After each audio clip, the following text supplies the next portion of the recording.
Formação geral, filosofia da educação.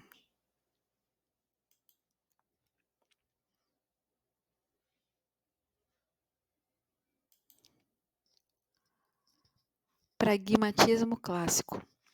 O pragmatismo entende que o sentido das coisas vem dos objetivos e das ações que realizamos.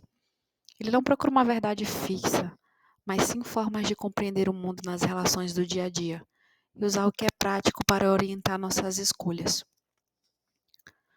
Peirce criou a base do pragmatismo, William James espalhou a ideia e John Dewey aplicou na educação e sociedade.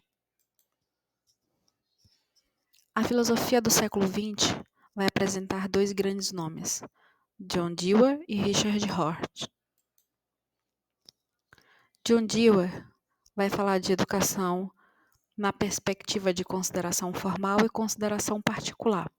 Ele vai conceituar consideração formal é o processo por meio do qual os grupos mantêm sua existência contínua, ou seja, passam os valores de geração a geração. E a consideração particular, que é onde o estudo dele vai se concentrar, é a distinção entre grupos progressivos ou democráticos, que pregam a liberdade e a variedade de interesses, e conservadores, que tendem à conservação dos costumes.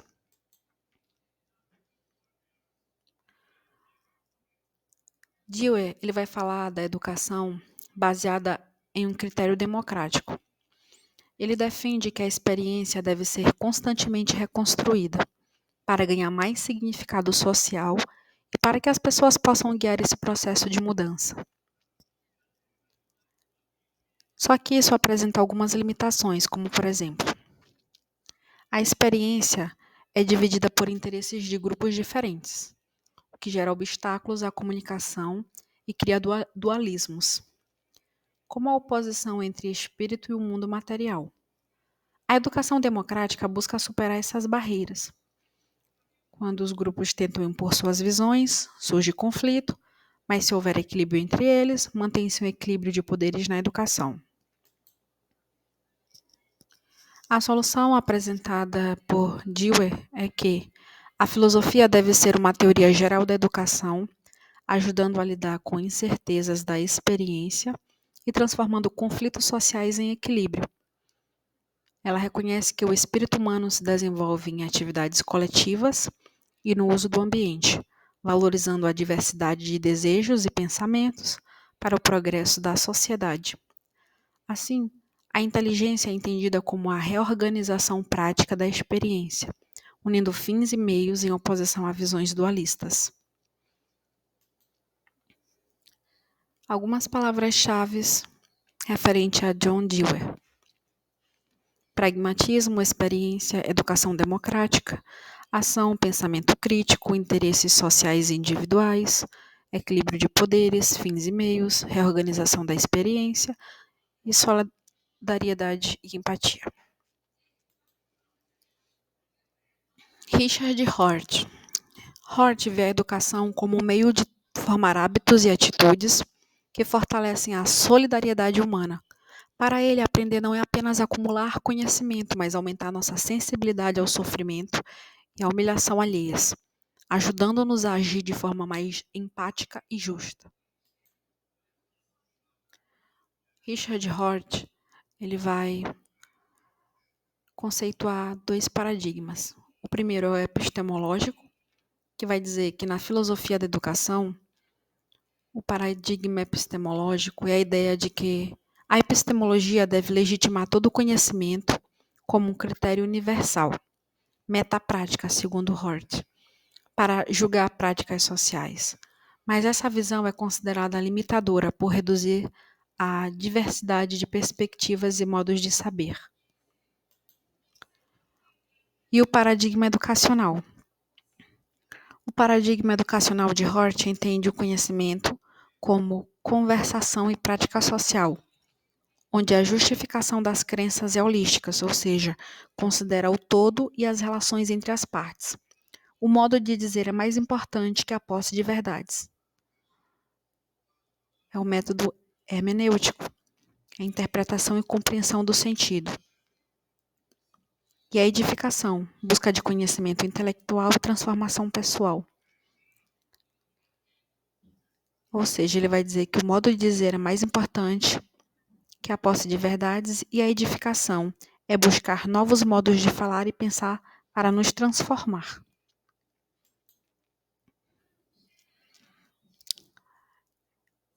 Dessa forma, existem filósofos sistemáticos e filósofos edificantes. Filósofos sistemáticos são construtivos, buscam alcançar uma verdade universal, ou seja, válida para todos os tempos e lugares, como Descartes, Kant, Rousseau e etc. E existem os filósofos edificantes, eles são reativos, usam sátiras, paródias e aforismos para levantar novas questões e ideias, sem a pretensão de encontrar uma verdade final, como Wittgenstein, Heidegger e Dewey.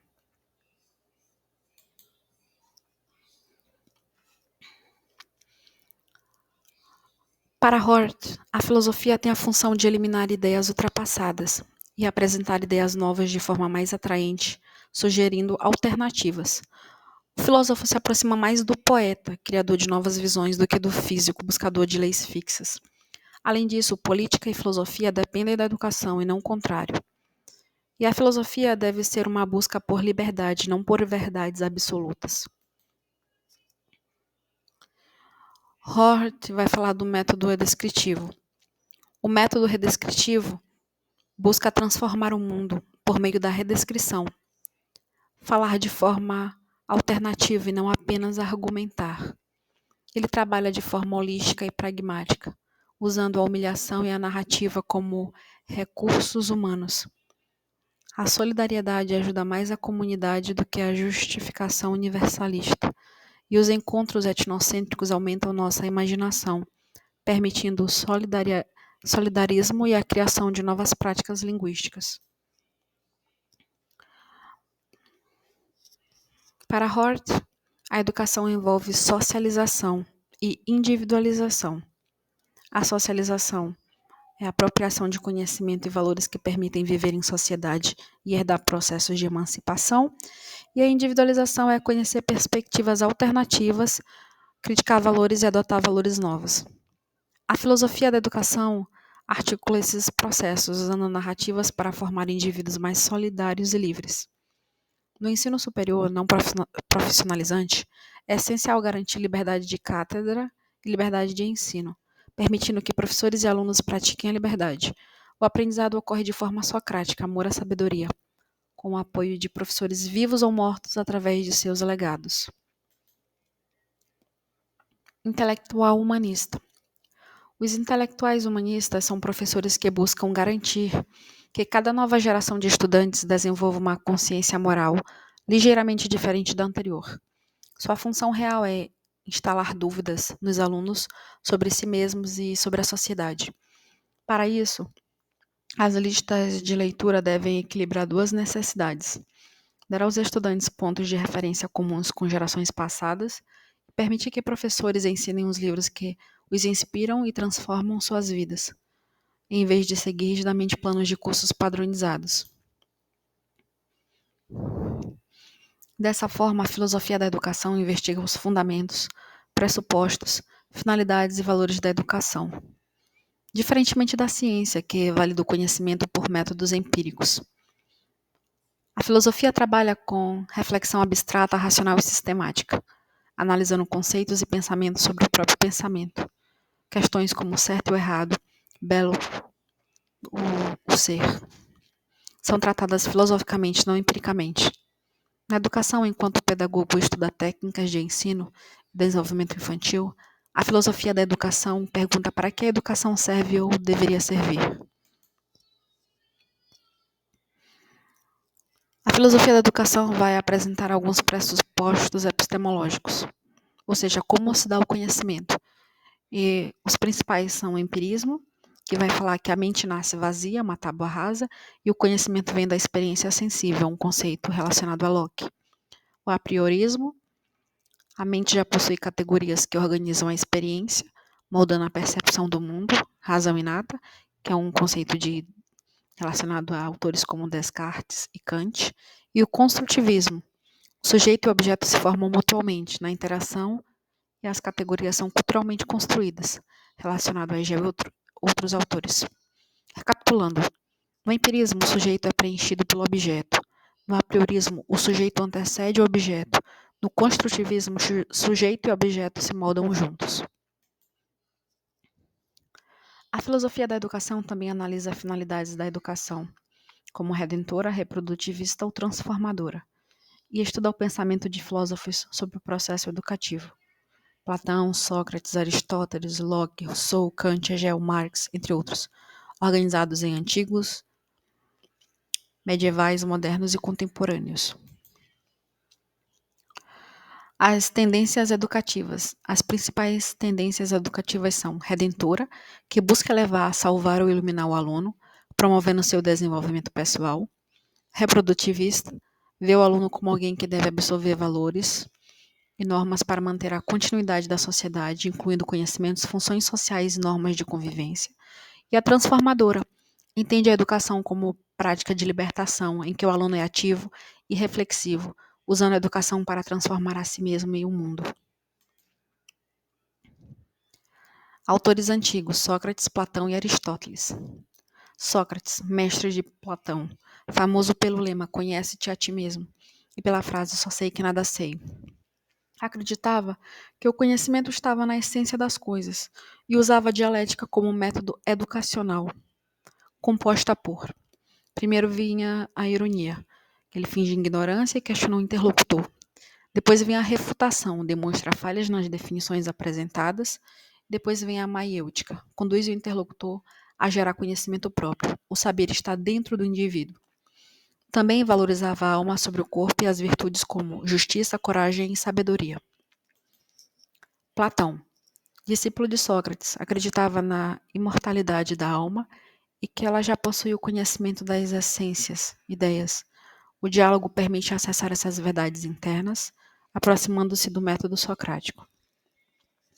Aristóteles, discípulo de Platão, via o ser humano como um animal político, enfatizando sua natureza social e racional. Autores medievais: Santo Agostinho e Tomás de Aquino. Contexto filosófico medieval. A filosofia buscava compatibilizar filosofia e fé, dividindo-se em patrística, formação da igreja de dogmas, e escolásticas, universidades, razão e evidências. Santo Agostinho, patrística, valorizava a alma, interioridade e a iluminação divina. Defendia o pecado original e que a salvação vem pela fé. Influenciado por Platão, acreditava ser possível conhecer Deus por meio da introspecção da alma. Tomás de Aquino, escolástica, buscava conciliar fé e razão, enfatizando corpo e alma, os sentidos, a verdade divinal e a moral cristã. Influenciado por Aristóteles, defendia argumentos racionais e evidências objetivas para demonstrar a existência de Deus. Autores modernos: Renascimento e filosofia moderna. Renascimento valorizava a educação humanista e artes liberais, voltadas ao cultivo da mente e da moral, não à utilidade prática. Locke, empirismo, mente como tábua rasa, todo conhecimento vem da experiência sensível. Rousseau, o ser humano nasce bom, mas a sociedade o corrompe. Defende a educação negativa, respeitando o desenvolvimento natural da criança, a liberdade e a autonomia, aprendizado baseado na experiência direta. Kant, a educação deve visar a autonomia, permitindo que o indivíduo obedeça às próprias leis racionais, imperativo categórico.